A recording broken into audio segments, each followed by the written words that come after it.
Assalamu alaikum жалпыңыздарга. Бүгүн биз сиздерге Чыңгыз атабыз экөөбүз эң жөнөкөй 3 сунушту айтмакчыбыз. Аларды аткаруу менен ден соолугуңузду бекемдей аласыз, анан дагы көңүл тынчтыгына жетишесиз.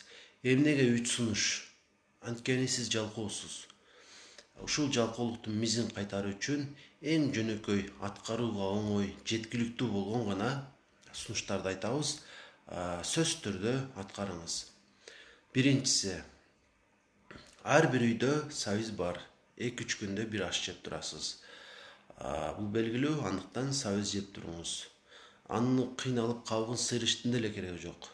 Жакшылап жууп туруп, учун эле кичине кесип коесуз дагы, чыдап, күч кубат коротуп бир аз жеп коюңуз.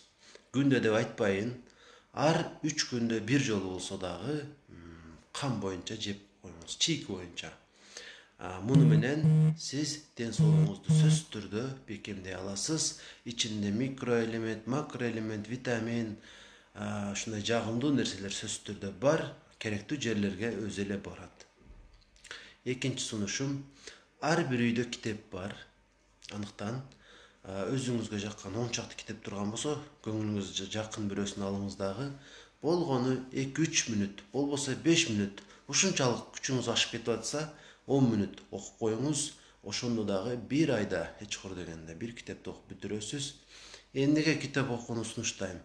Пайдалары чындыгында өтө көп. Эң жакшы жери бул кыялданууга, жаңы нерселерди үйрөнүүгө, жаңы максаттарды коюуга сизге дем берет. Андыктан ушул жашооңузду тартипке салыш үчүн дагы акылмандардын жазган китептерин окуп туруңуздар. Эмнеге акылман деп айтам? Китеп жазгандан кийин ал жөнөкөй адам эмес, сөзсүз түрдө ой жүгүртүүсү бай, башка адамдарды кыялданууга, жаңы максаттарды коюуга жардам бере алат. Сөзсүз түрдө окуш керек.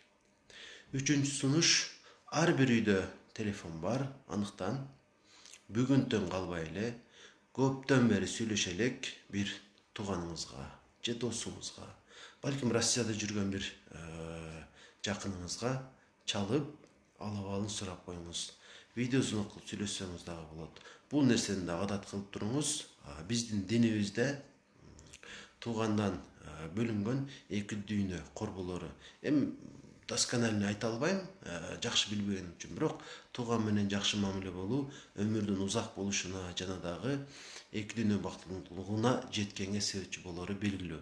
Андыктан ушул 3-үнчү сунушту дагы бир жумада бир жолу болсо да аткарып туруңуз. Бул жумада бир тууганыңызга, экинчи жумада да башка бир тууганыңызга байланышып, WhatsApp группадан жазып коюу эмес, именно өзүнө чалып байланышыш керек. Ушул 3 сунушту сөзсүз түрдө аткарып туруңуздар. Муну менен сөзсүз түрдө көп пайдаларды ала аласыз.